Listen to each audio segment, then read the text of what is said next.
I'm officially another year older and wiser. And of course, I had to celebrate that by getting just a few more plants. It started off as a trip to just get a couple of perennials that I needed for full sun borders.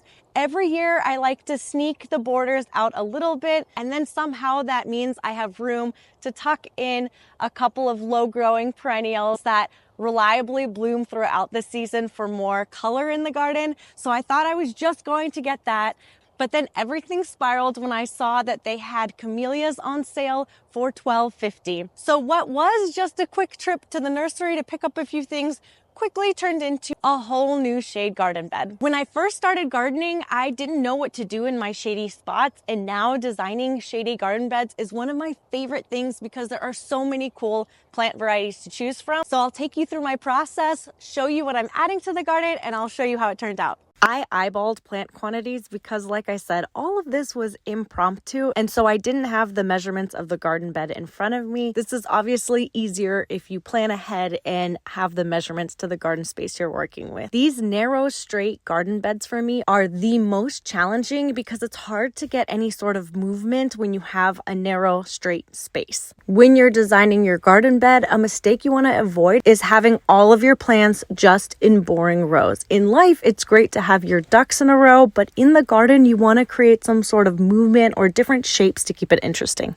When I'm designing a space, I'm thinking about the goals for that space. And for me, the biggest goal was to block out the neighbors' utility boxes and create a little bit of privacy and make it not seem like our houses are right next to each other, which, they are. So my tallest layer is the one that goes in the back. I am planting that directly on the property line so that I can maximize the size of the garden space. And we are planting April Dawn camellias. Yes, camellias are typically slower growing, especially the japonica type varieties, but if you need a taller plant for a shady space, camellias are a perfect bet, and they will make a beautiful hedge eventually. And I have a really low mortgage rate on my property, so I'll be here anyways, and the time will pass, so I absolutely couldn't pass these up. The great thing about this camellia is that it gets taller than it does wider, so it grows to about 5 to 8 feet tall, but it stays 4 feet wide. So this camellia will let me plant all the things in front of it so that we can create some layers and additional seasonal interest. I think garden beds look best when there are 3 layers of interest. So my back layer is the April Dawn camellias, and then the middle layer, I chose plants that are going to stay about 4 feet tall, and I chose 3 different plants so that I could break this area up into 3 different zones to create more interest, and the middle layer all will bloom at different times, so that'll scatter the interest throughout the year. In the corner that gets the deepest shade, I added Holden's rhododendron. Here in Atlanta, we are zone 8, which is starting to push the zone where rhododendrons are happy. Honestly, if one day you want to see rhododendrons in the garden, I would recommend getting them in as soon as possible so that they're established just in case we move up in zone again in a few years. Holden's peach is a more compact variety of rhododendrons because yes, there are rhododendrons that get taller than this house. It's an evergreen variety that has those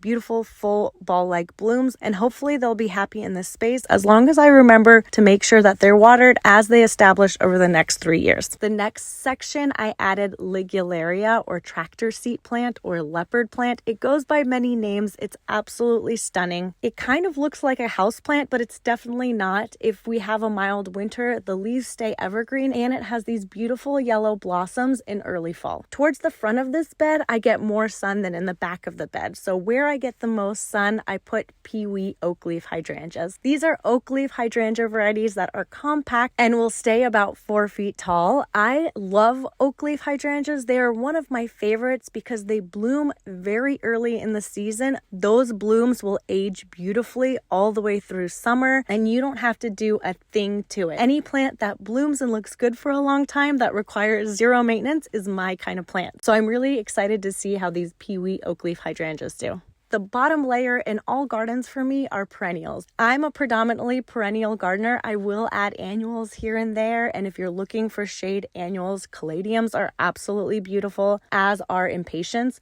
Those are great things to add to your shady garden that will do amazing all season long. One tip that I'll share is that the best looking plants in a shady garden are often the light colored plants. You can see I planted 2 ground covers. One is a lamium and the other is this chocolate chip ajuga. And from a distance, the only thing you can see is the lamium, and that is because light colors really light up and stand out in a shady space, while darker colors, they kind of disappear. The grasses that I moved in this area is Bowles golden sedge. Another great grass that I love to use in shady spots is Carex everillo. It's easy to split, reliable, and really stunning in a shady garden. Plus, it's evergreen, so you get that beautiful interest all year round. Another great perennial for evergreen interest is heucheras. And the only heucheras that I will plant in the landscape and expect to reliably come back is caramel heuchera. Caramel heuchera can tolerate various sun and shade conditions, but it is the only one in my landscape, and I have very clay soil that will reliably come back year after year. So now when I want to add a heuchera into the landscape, I just immediately default to caramel. And then these epimediums are absolutely precious. This is sulphureum epimedium, I believe. This epimedium is the only epimedium in my garden that has spread and done really well. The other ones, they kind of come up, they do okay, but they don't spread. So if you're looking for an epimedium that can really go beyond that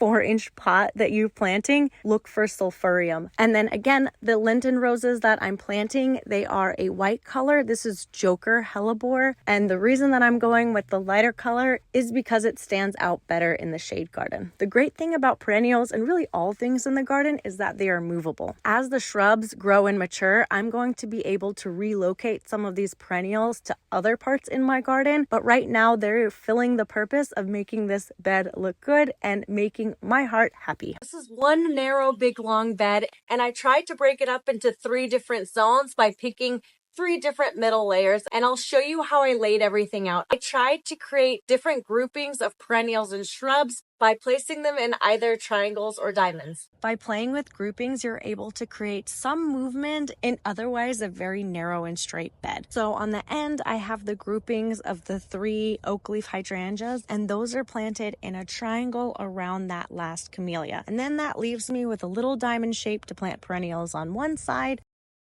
and then another area where you can kind of create a little patch of perennials on the other side.